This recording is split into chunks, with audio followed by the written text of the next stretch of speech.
Welcome everyone to today's webinar. We're going to be discussing switch assessment. This is part 2 of a 3-part series. Our focus today is when we are looking for the very best switch type and location for that switch when working with someone who has increased muscle tone. So we're going to discuss some assessment considerations when working with this specific population, and then review some of the switch types that are frequently used for someone who has increased muscle tone, potential switch placements, and throughout we'll touch on some case studies. So let's talk about that assessment. How does increased muscle tone impact access as opposed to perhaps other conditions like muscle weakness? Well, for someone with increased muscle tone, generally motor control is decreased as a result. And along with that, specific volitional control. And those are two different things. So it might be that gross and fine motor skills are impacted, where I just simply do not have as much potential. But it might be too that if I really want to do something, that discrete volitional control is sometimes more difficult than if I'm not really thinking about what I'm doing. That can occur with increased muscle tone as well. Oftentimes there can be extraneous uncontrolled movements, and that may include dystonias or athetosis, and that can really be a challenge with access as well. There may be primitive reflexes present, such as an asymmetrical tonic neck reflex or other patterns of movement that can influence motor control. So it might be that this client has specific patterns of movement that you're observing. So in the upper extremities, you might see a lot of extension, internal rotation, and abduction of the arms, and moving without the pattern of movement, outside of that pattern of movement might be very difficult for the client. So it's on us to try to find some isolated control that is separate from those patterns of movement. Movements often are larger and have more force. And again, those movement disorders such as dystonia and athetosis can lead to fluctuations in muscle tone and resultant function. That can be really hard because we might find a switch site that works really well for this client during an assessment, and then maybe later, even in the same day, that client may not be able to show the same control, and it's because of these fluctuations. So in these clients with movement disorders particularly, we may need to see that client several times to ensure a switch type and site that work despite those fluctuations. So what are some of the diagnoses where we might see increased muscle tone? Well, oftentimes we see this in people with cerebral palsy. This is a hallmark of cerebral palsy. Even if there is lower tone in some areas of the body, there may be higher tone in other areas. So it's very common to see low tone trunk and neck, but perhaps high tone in the extremities. Traumatic brain injury, we see muscle tone. Now with traumatic brain injury, there's less likelihood to be those primitive reflexes or movement disorders, though they can be present. But there's a lot of tone, and that tone tends to have more of a rigidity to it. Also, there's a variety of metabolic and genetic conditions where we see increased tone. I've noticed in my own practice that I've seen more and more children who have quite a variety of very rare metabolic and genetic conditions. And I think a lot of this is because we have better testing than we have in the past. And many clients who used to fall under this umbrella term of cerebral palsy have more specific diagnoses now. So some things we need to consider during the assessment is determining where the client has the smallest volitional and isolated movement. And this is really critical. Sometimes even in a client who has very large, forceful, uncontrolled movements may have some discrete movement somewhere. We have to really put on our detective hat and look for that And it's very, very critical the client is well positioned so they have the stability that they need in order to be as functional as possible. Some of these small movements might appear to be volitional, but really aren't. So it's important to discern whether this is volitional. So for example, I had a client I worked with once who had a switch placed over his foot in front of his toes to try to capture a very small movement in that area. But the team had not realized it was not a volitional movement, it was actually clonus, which is a reflexive movement, so he couldn't control it. We needed to find a different spot of movement. We have to determine how much force is behind the movement, because that means we may need a more durable switch, or we may need to find a different location where the client's going to be able to control or activate that switch with less force. We need to determine if the movement is consistent. Again, this client, particularly if there's fluctuations of tone throughout the day, may be able to clobber a switch a few times, but we want to make sure that that's consistent as possible. We also need to see if that movement fatigues. So someone may be able to, again, activate a switch in a certain location several times, but then have fatigue as a result, and that can then lead to other issues. For some people of increased tone, if they're not able to continue a movement, they're going to pull in what they have in an attempt to continue that movement.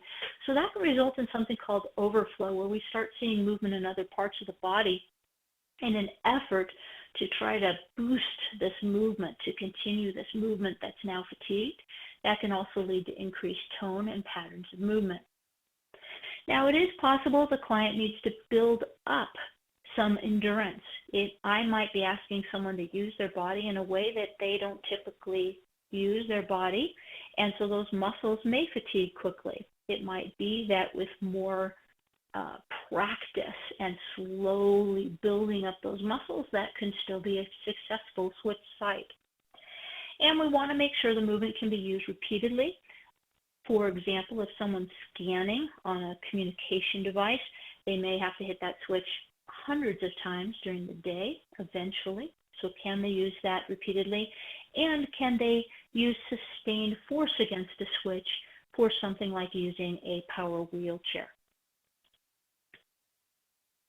Now, I do want this webinar to be practical.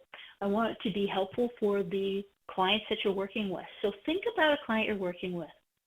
Maybe a client you're seeing now, maybe a client you've seen in the past. And as we move through this information, think about where you may try to place that switch and what type of switch you would use for access to assistive technology.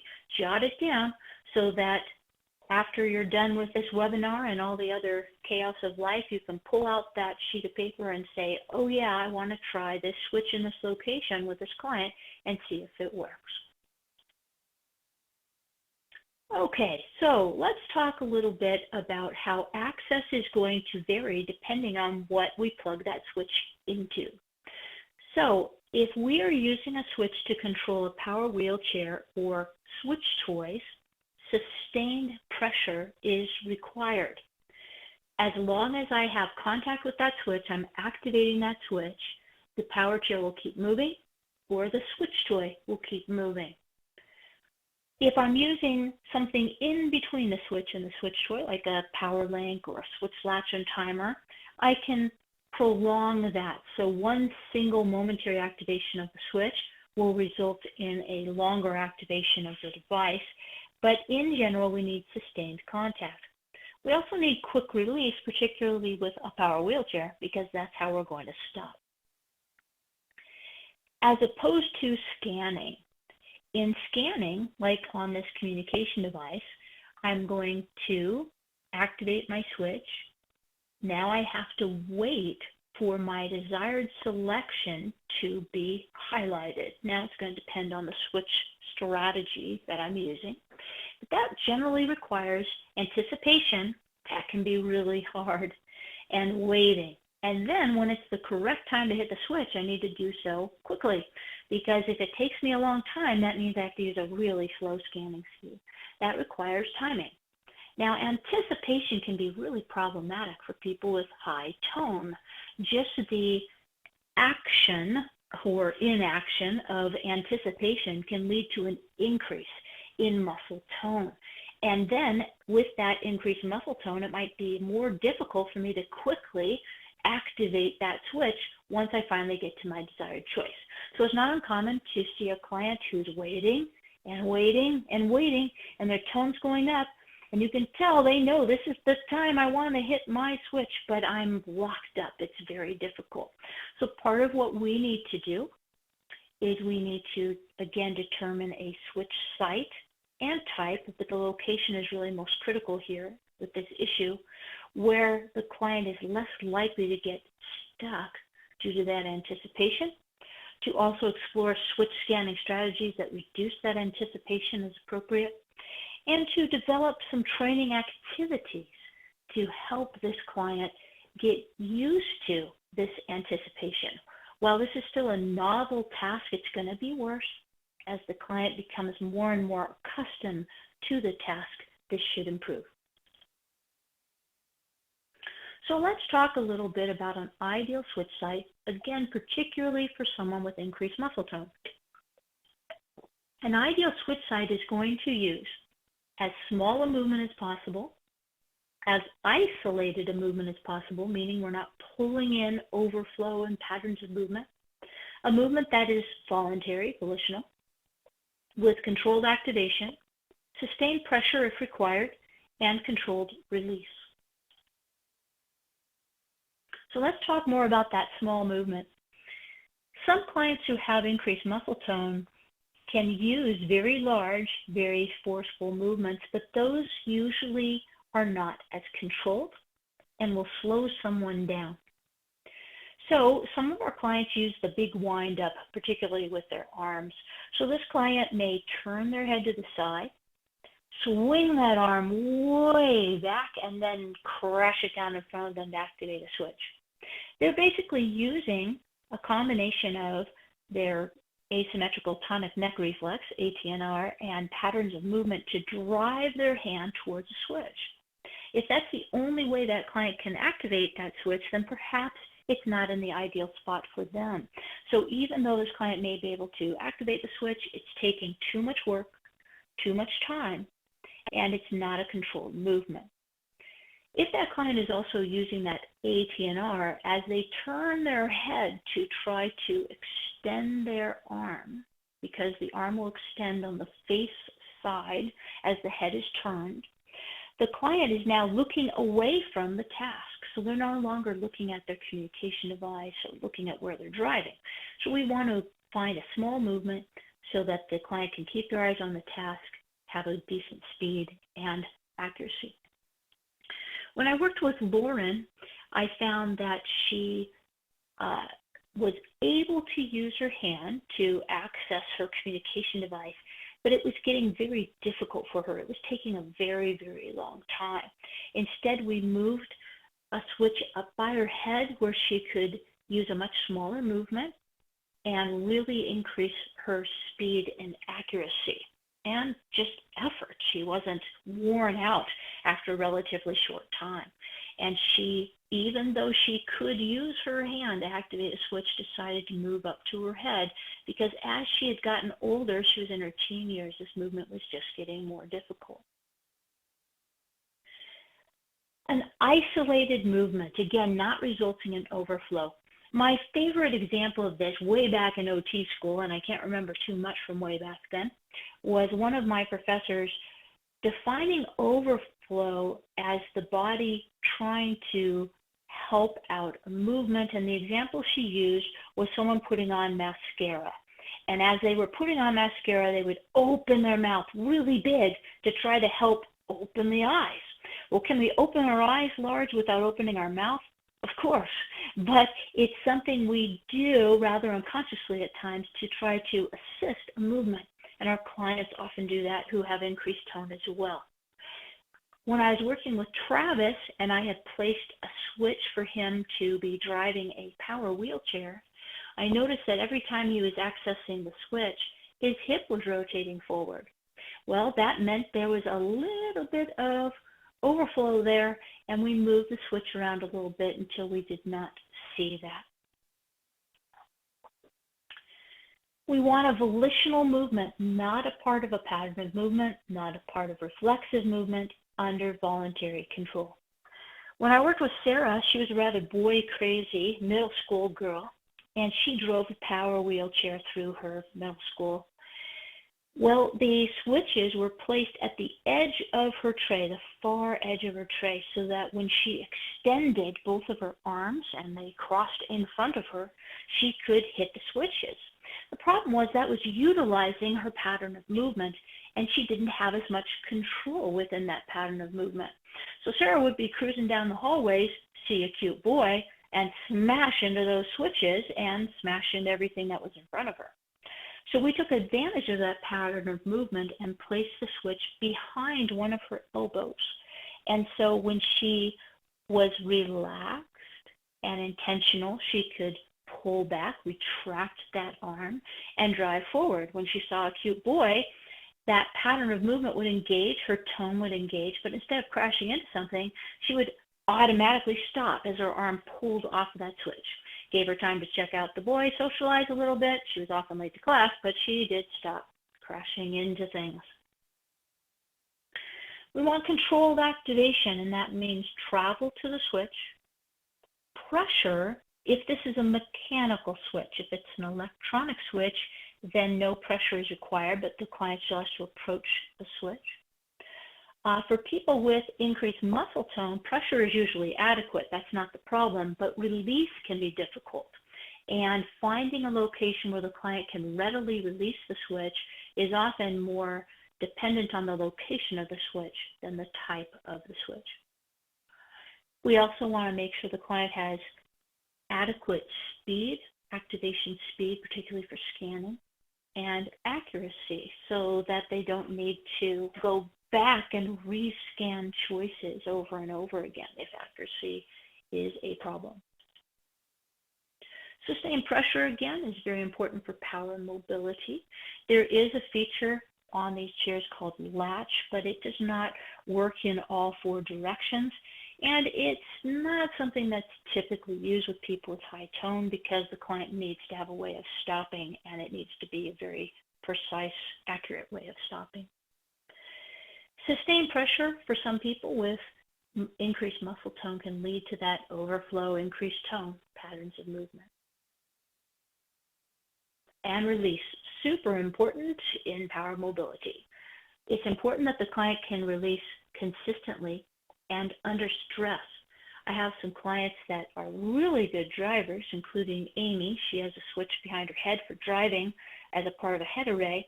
But one day when she was in the hallway at school, the fire alarm went off, and it was loud, and everyone was talking very loud, and there were suddenly many people in the hallway, and she became stuck on a switch that she usually had very good control over and crashed into a wall.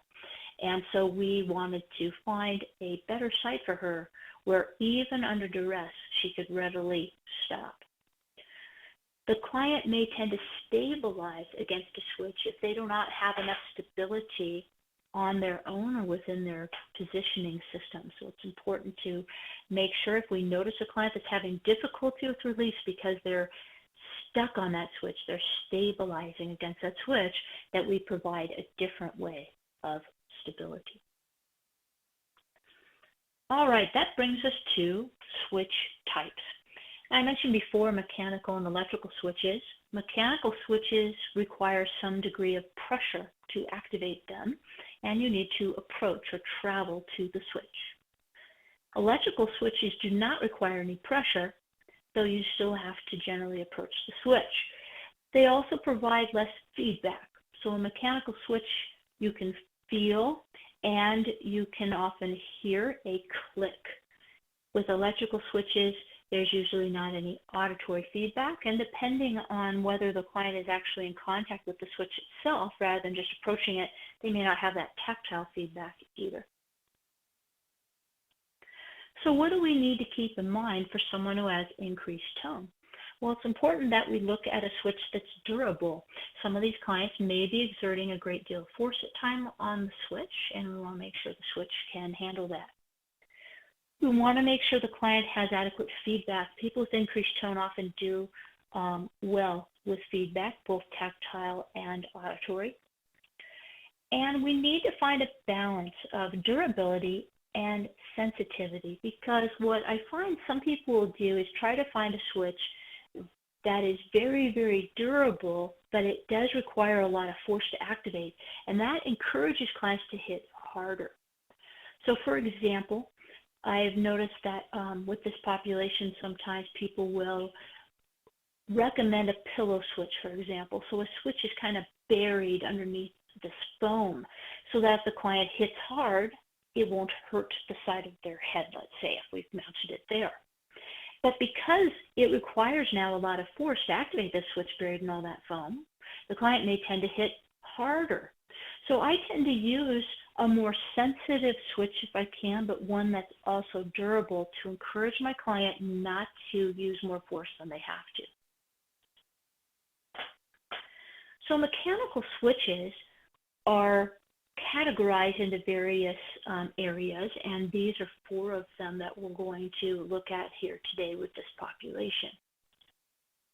First are plate switches, and there's a lot of these out there. I'm not going to show you every single one, but these are many of them. ABDA has the, let me find my little arrow here.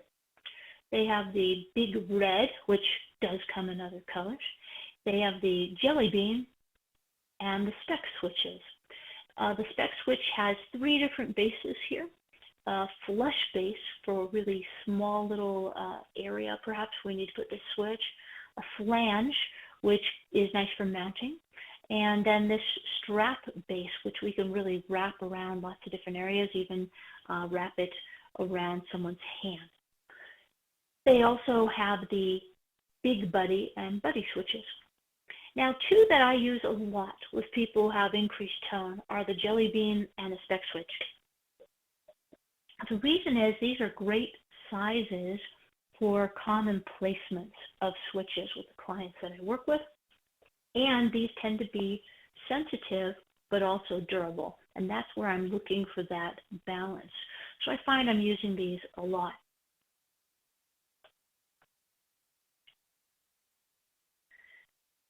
Here from Adaptivation, we have the Orbi switch, which is similar in size to the jelly bean, a little higher profile. And the Smoothie from Inclusive TLC, it's about the size of the big red. One unique thing here is it's a little more tapered on one end, so the client doesn't have to lift their hand quite as far. There we go. Enabling Devices has a number of plate switches as well, including all these we see listed here. These in the middle are about the same size as Big Red, just for a reference point, and these are more the size of a jelly bean, and then here we have some that are similar in size to a spec. One thing I have found just personally with some of these switches is the auditory feedback isn't always as strong on these, and some of these are not quite as durable if that's an issue with clients. Stealth Products has the egg switch. One unique thing about the egg switch is that it's sealed. So if moisture is an issue, depending on placement, moisture cannot get inside the switch. Dirt and grime and chocolate milk and formula can't get in there either. It is a rather tough switch to activate. It requires a little more activation force. And then up here are these twister switches. They're quite small. These are new. They're very sensitive. So these probably would not be used as much with someone with increased muscle tone because of the degree of sensitivity and this very small size. There are some light touch switches out there. This is one of them, the ultralight. And although I use the ultralight a lot, I do not use it as much with people who have increased muscle tone because these are usually just too small a target and too fragile for most people with increased muscle tone. Because when you have a very, very sensitive switch, you often have a very fragile switch as well. There are some lever switches that are on the market, and this is probably one of the most common ones. This is the ultimate from enabling devices. This can be helpful for some clients. You just have to push against it, and it will move in up or down, and either way it will activate. One challenge I found with this switch with people who have a lot of tone is if they collide against the switch with a lot of force, the switch tends to bounce back and forth, and then you might get multiple switch hits. So it's something to keep in mind. And then we have pneumatic switches. Now, pneumatic switches fall into two subcategories. Grasp switches, such as this one. When you grasp the switch, it's actually moving air, or one that's used by the mouth. One of the challenges with a grasp switch is that release can be difficult. So I might be able to jam this into my client's hand who has a lot of tone, but they might have difficulty letting go of it, or they might drop it rather than just loosely hold it and squeeze. If I really need a switch in this location, I'm more likely to use a spec switch, the one that's on that strap base, and wrap it around someone's hand. So now the client can squeeze. As long as they can still release, they won't have to worry about dropping this grasp switch. Sip and puff works great with certain populations, but is not usually an option for people with increased muscle tone. And it's because in order to use this pneumatic switch, you have to manage the air pressure within your mouth. And you have to exert either a sip and or a puff, depending on how this is being used. Part of maintaining air pressure in the mouth is good lip closure. And people who have abnormal muscle tone usually have difficulty with lip closure, and so sip and puff is rarely used. We then move on to electronic switches, and there's a variety of these, some of which work well for people with increased muscle tone, and some which are not as applicable.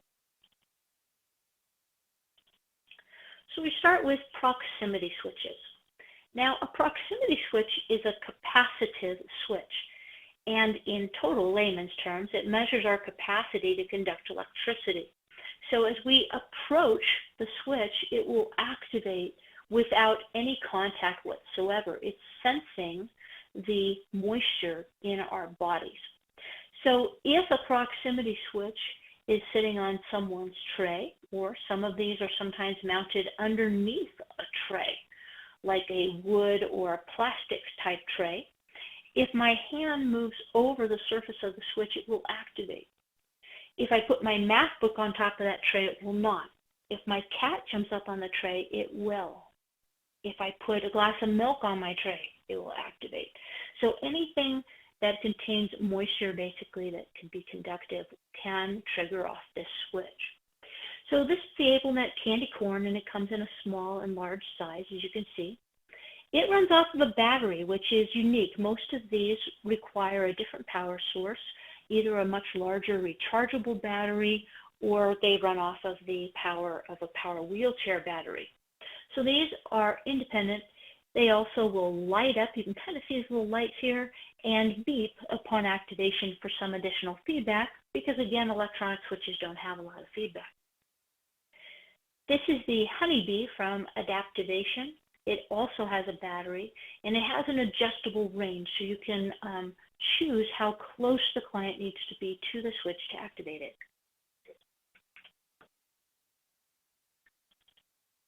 Here are some other proximity switches that are adjustable in range, and this includes the Adaptive Switch Labs proximity switches, ABDA, the Stealth Products iConnect proximity switches, and the Movis proximity switches.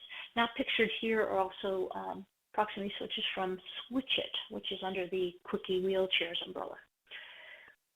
Each of these come either as a single switch or an array of switches, and are often used to use a power wheelchair. These same proximity switches, particularly for a power wheelchair, are often mounted within a headrest like this, and it's then called a head array. So these typically use proximity switches, or are mounted within a tray. so that rather than being on top, they're all hidden underneath. Someone just has to slide their hand over that area to activate. Both of these driving methods are very commonly used by people who have increased muscle tone.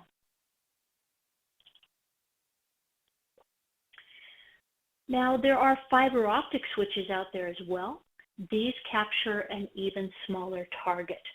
There's a fiber optic beam of light that's emitted through this cable, and when it sees something in its path, like a finger, a thumb, it's reflected back around the cable and activates the switch. This happens very, very quickly.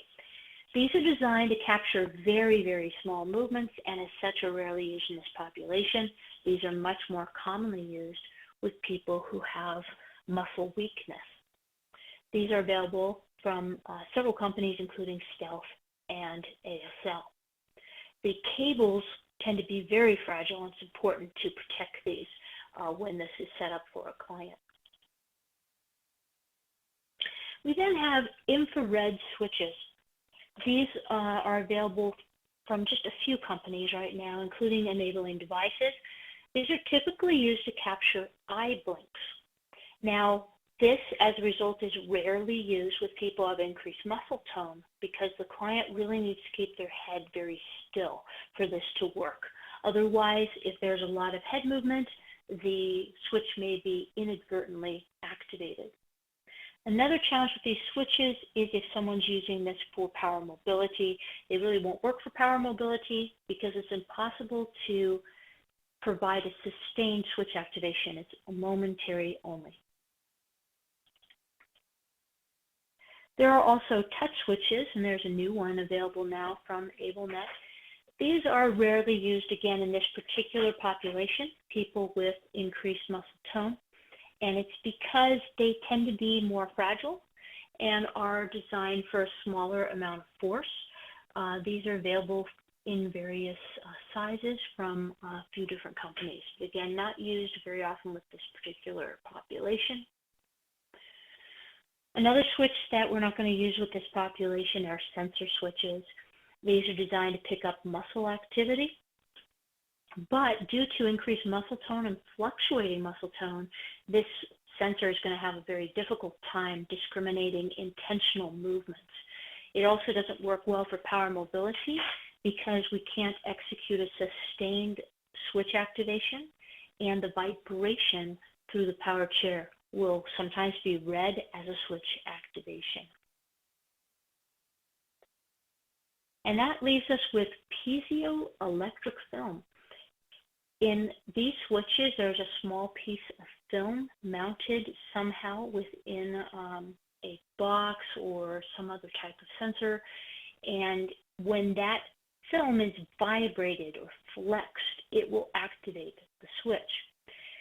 This is, again, not recommended for power mobility because the vibration of the chair may activate the switch, but also not used in people who have increased muscle tone because those extra activations of muscle fibers and fluctuating activations will sometimes activate the switch when the client is not intentionally trying to activate the switch. So think back for a moment. We talked about some mechanical and electronic switches. There's many plate switches, particularly, that are very appropriate for clients with increased tone that are in various sizes. There's, on the electronic end, primarily proximity switches that are appropriate for people with increased tone. Think about what type of switch you think might work for that client that you identified earlier. Go ahead and jot that down. See if you can get a hold of that to try out with them. All right, we are next going to talk about a switch site hierarchy. Now, there are certain spots that we may choose to begin exploring when we are trying to determine where to put a switch. And oftentimes we start with the hand. I think more people use a switch by their hands than other locations. Personally, with the clientele I see, I do not work with too many clients who can use their hands well with a switch, but it's also probably due to the population that I work with. So if I do not think this person has the potential to use this switch in one of these locations, I might jump in somewhere else in this hierarchy. But we're going to follow this for the purpose of our presentation here today. Also remember that wherever we're looking at placing a switch, we want it to follow our criteria as closely as possible of an ideal switch site. A small movement, volitional, isolated, with controlled activation, sustained pressure if needed, and quick release. So let's go on our tour. Starting with the hands, we can place a switch either horizontally, vertically, or underneath the tray. We're not typically, with this population, going to be chasing a location where we're looking for discrete finger movement, grasp, or pincher movements, because these are typically difficult movements for people with increased tone. So we're going to watch a video here of Landon, and he is using 3 switches by his hand to drive an evaluation power wheelchair. Good job. Good job, Landon. Are you going to drive to Dad? You're going forward. Good. Where's Dad? Did you see him? Okay, stop. Good boy. Good stopping. No, stop. There you go. Now you're turning. Are you going to see Ginny instead? With the trucks? What are you going to do? You see, oh, do you want to, well, we had talked to him about the basketball before. He might want to make a basket. Okay, I know, that was the easiest. This one? Too much interaction. Too much. Yeah, Go let him on his own. distraction. But here's him. Look at that. Take the pictures. How you do that. Now I'm going to pause this for a moment. As you're watching this video with Landon, you'll see he has 3 switches on his tray. The one he's pressing right now happens to be a spec switch. The 2 next to it are egg switches. The egg switches require more force. Several times he attempts to push these switches, but he doesn't always get a response. He did it first, but he's already fatiguing. This is a more difficult movement for him, and so he quickly defaults to the red switch. It's not because he just wants to turn in circles, although he's 5 and that's fun. It's because he wants to move. And at his age, he's not as interested in where he goes as long as he can go. So after this evaluation, or after this video, I went back out to my car, grabbed a couple more spec switches, and he did much better. We just ran out of time to keep videoing. This is an example of how we can place a switch vertically. This eliminates a plane of movement. So instead of someone having to lift up and over a switch to activate it, they can simply slide their hand to the side, let's say on a tray, to activate a switch. For people with increased tone, moving their arm horizontally is not as difficult as vertically. So getting up and over the surface of a switch can be a challenge. For this same reason, many of these clients do well with those proximity switches in a tray that we discussed earlier, because they can slide over, get my arrow again here, they can slide back and forth over the locations of the switches without having to go up and over some. You can mark the location of these switches with stickers. My clients really like stickers. They like looking at the stickers instead of where they're driving. So I tend to use some soft loop Velcro over the locations instead. This is a client that I was working with who had a very uniquely shaped piece on his tray. Because his wrists were stuck in so much flexion, he had lost range in his wrists. His hands would just kind of collapse onto the tray, and it was causing discomfort. So Aspen Seating, who's in my area in Colorado, made these for us for each of his arms. And once his arms were positioned on these on his tray, we noticed that he could extend this wrist slightly, and so we put a switch there. He already had a switch site by the side of his head they used for communication, but he was able to use this site for some other recreational activities. Following the hand, we next move to the head. And I am amazed at how many of the clients I work with who do not have very good control in their extremities have some very small controlled movement at the head. Now, one thing to keep in mind is if we place a switch by the side of someone's head, they could use either a rotational movement of the neck to hit that switch or lateral flexion, like I'm moving my ear towards my shoulder. Rotation is easier for a lot of clients, but it makes switch placement a little tricky. So we're going to play a hands-on activity here. Go ahead and take your hand and hold it by the side of your head, parallel to the side of your head, and turn your head as if that hand is a switch. Depending on how close that hand is to your head, you can turn your head and not hit the switch at all. You might go right past it. But now, angle your hand a little bit, either direction.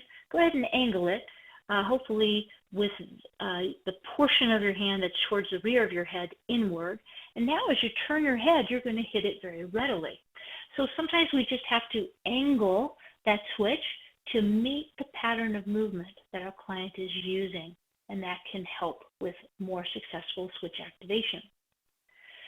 I don't as frequently place a switch by the cheek because many of our clients with increased tone have a rooting reflex, and it will set that off and the client will turn towards the switch but have difficulty with release. I try to avoid the temple area because that client will have glasses and the arm of the glass will get have interference with the switch. Also, if the client turns their head with a lot of force, a rather small switch that's placed in this area can lead to an eye injury. So I'm generally looking for a placement like you see here, and we'll see in a few other slides where I'm away from the eyes, away from the temple area, away from the cheek. So here are 3 clients that are each trying switches by the side of their head. These 2 are both using a spec switch that happens to be mounted to the head support. These are Stealth product head supports, and they have a really nice mounting option. This young man is using a jelly bean that's on a universal switch mount because we're still evaluating him at this point. We do have it by a switch because during the evaluation, he really needed to see it and feel it, and we eventually were able to move this up more towards the side of his head.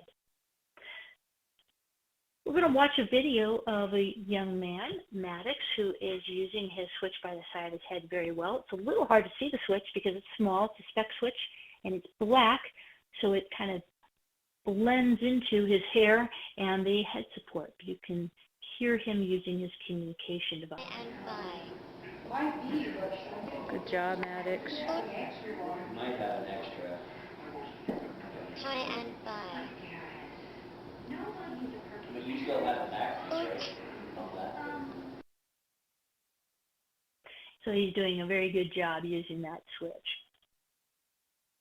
Now in these examples, these clients were using a Stealth headrest. They have a lot of different style headrests. This particular one is called the Ultra. And you can see there's these swing away bars on the side, and sometimes these support a pad, but you can replace that with a switch. And they have a specific mounting plate that's designed just for the ABDA spec switch that I use quite a bit. This is an older style plate before they came out with that mounting plate, but it is available. With this young man here, we have both a lateral pad as well as a switch, and this is helping him with stabilizing. With the switch out here in space, he was having a little hard time finding it and not double hitting it by accident. By having this pad here, he can rest against it and pivot off of it to hit the switch, and this greatly improved his accuracy and speed. Positioning is so important. Other less used sites at the head include the chin. This is Kiana, and she has a brain injury, and she is able to use an ultralight switch. She actually has 2 of them, the microlight, and she uses one for a period of time, and depending on her day and her functioning and her fatigue, she might switch to the other one. Here we have this mounted to some lock line attached to her head support, and here we have a rigid, actually this is a gooseneck from Stealth that's holding this over her shoulder. She uses very small movements. Although she has a great deal of tone, she has very little volitional movement. She does have very small volitional movement of her chin, and at that shoulder, she pushes it forward slightly. It is possible to mount a switch under the chin, by the side of the chin, using jaw or head movements. Less used sites around the head include behind the head. Now, behind the head is where we have a switch on the head array for driving, and actually many people use the head array. But I have this as a less used site because it is important that we keep in mind that some clients have a hard time bringing their head forward to stop, particularly under duress. Because as tone increases, most of our clients have a lot of extension and might get stuck on that switch. So it's just important we make sure that's a safe location for that individual. We can place a switch in front of the forehead. Now, I have done this once with a client. It worked well for him, but obviously easy to lay on that switch and maybe have difficulty with release. It is possible to use switches at the eyebrow to capture movement like a facial grimace or eye blink, but again, not typically used with these populations with high muscle tone. We've already talked about how sit and puff requires the ability to maintain air pressure within the mouth, and that's difficult for people with increased muscle tone, primarily because of difficulty with lip closure. So that's not something that we're going to find very commonly in this population. But what we can use sometimes is the tongue. Now, this politician that we know of just happened to be making a face I was able to grab a picture of, but it's possible in someone that might have difficulty turning their head to push their tongue against their cheek. And you can literally place a switch right here. And I had a client one time only in 30 years of practice who was able to use this for switch access. So the switch was right against their cheek, and they would use their tongue to push against it. Really did not have the ability to turn their head due to limited motor control. We can also take advantage of tongue protrusion.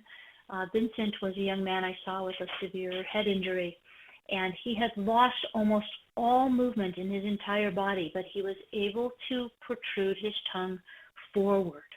So we placed a switch right in front of his tongue. It was a sealed switch that did not require a lot of force because we did have to deal with secretions, and he was able to push against the switch. It's actually a switch that's not made anymore. It was the flex switch from Tash, and he would push against that and use his communication device. We then have the feet. It's possible to place a switch above the foot, below the foot, or to either side of the foot. Kelly was a young girl that I used to work with who had a metabolic condition that led to excessively high tone, and the only movement she had volition over was lifting or dorsiflexing her left foot. So we placed a switch over that location, and she used it to control a communication device. This young lady here, Dasha, is able to push downward with her foot. Here, after school, she tends to lay on a wedge and kick back for a while, so we take a switch, put it on this universal switch mount, and because of the weight of this mount, we're able to adjust the switch at this angle she needs, and the switch doesn't move out of the way when she's hanging out. We have it mounted in a different way here and some hardware on her wheelchair, so she simply pushes down with her foot, also using a communication device.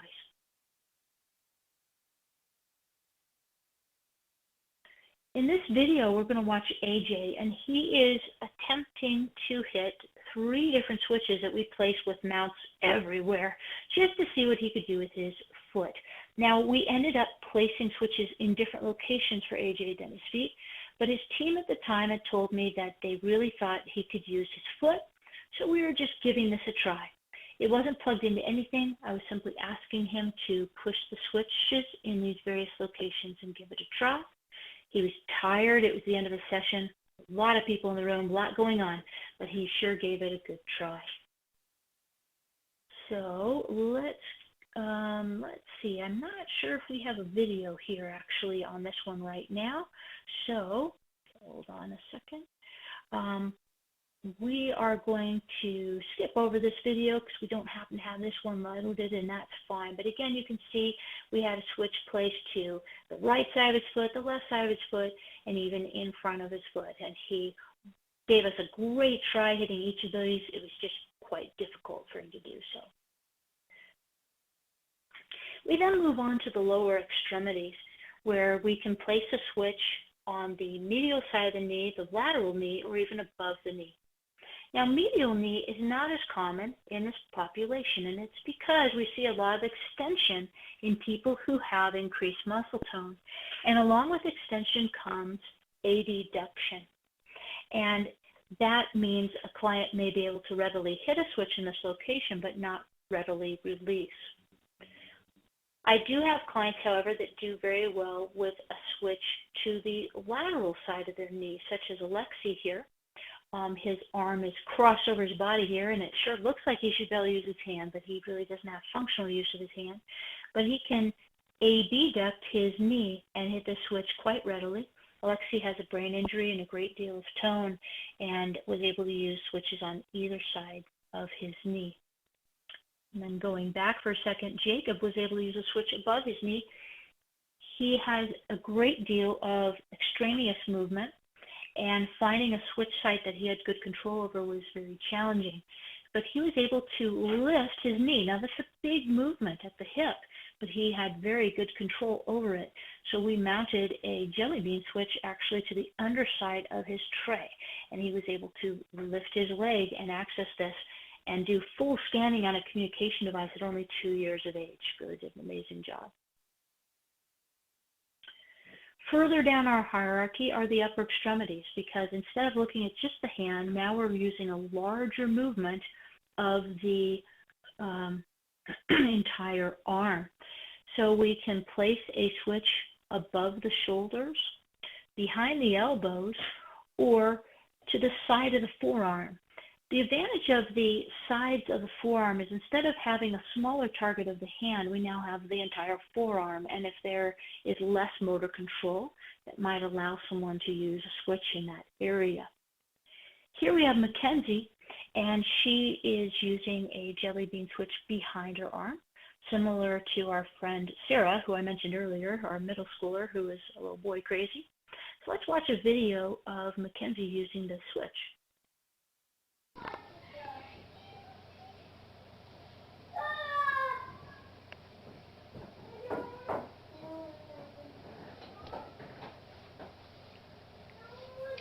There you go. Good hit. And you hit it again. What's he gonna do? Did you tell him to spin? I think he turned himself off. Woohoo! Good job. Good, perfect hit. Awesome.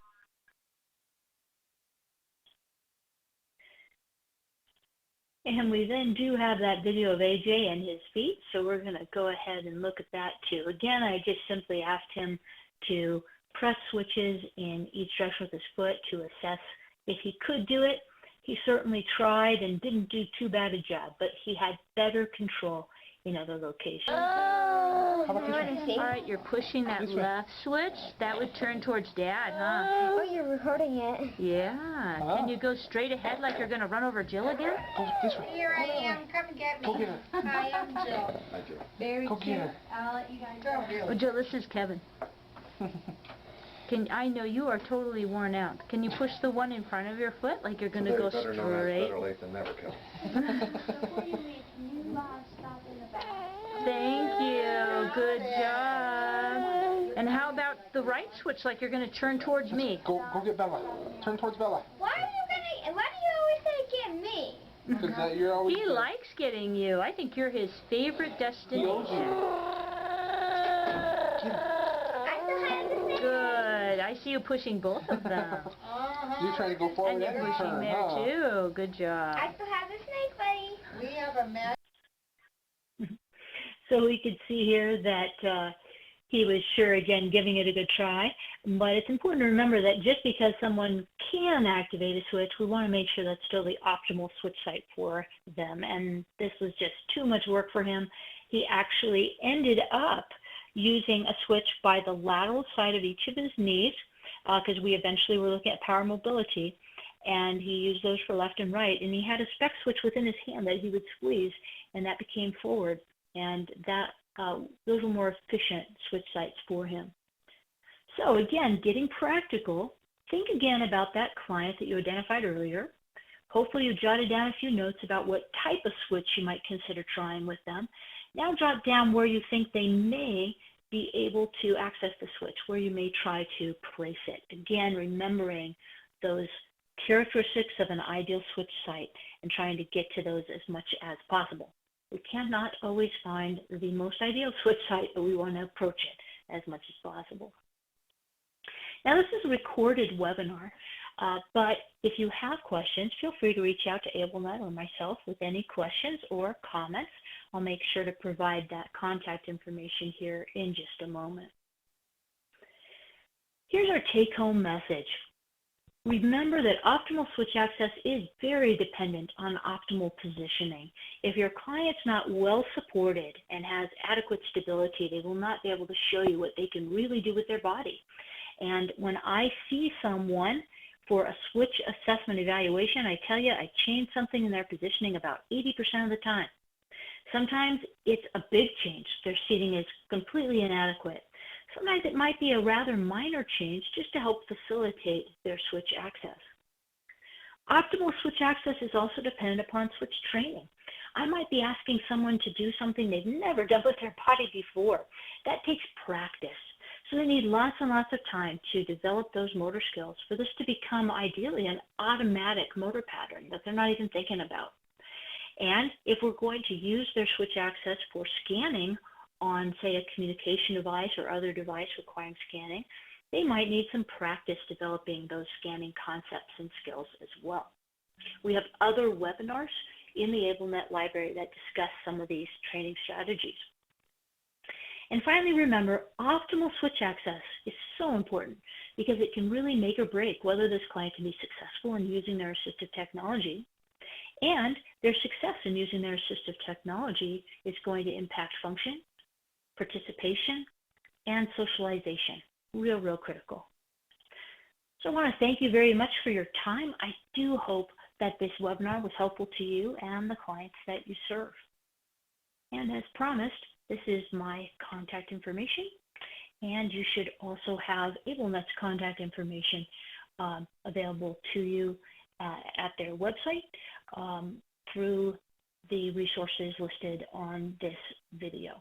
So again, if you have any questions, reach out to me, reach out to AbleNet, and check out some of the related webinars on switch assessment in the on-demand library. Thanks, everyone.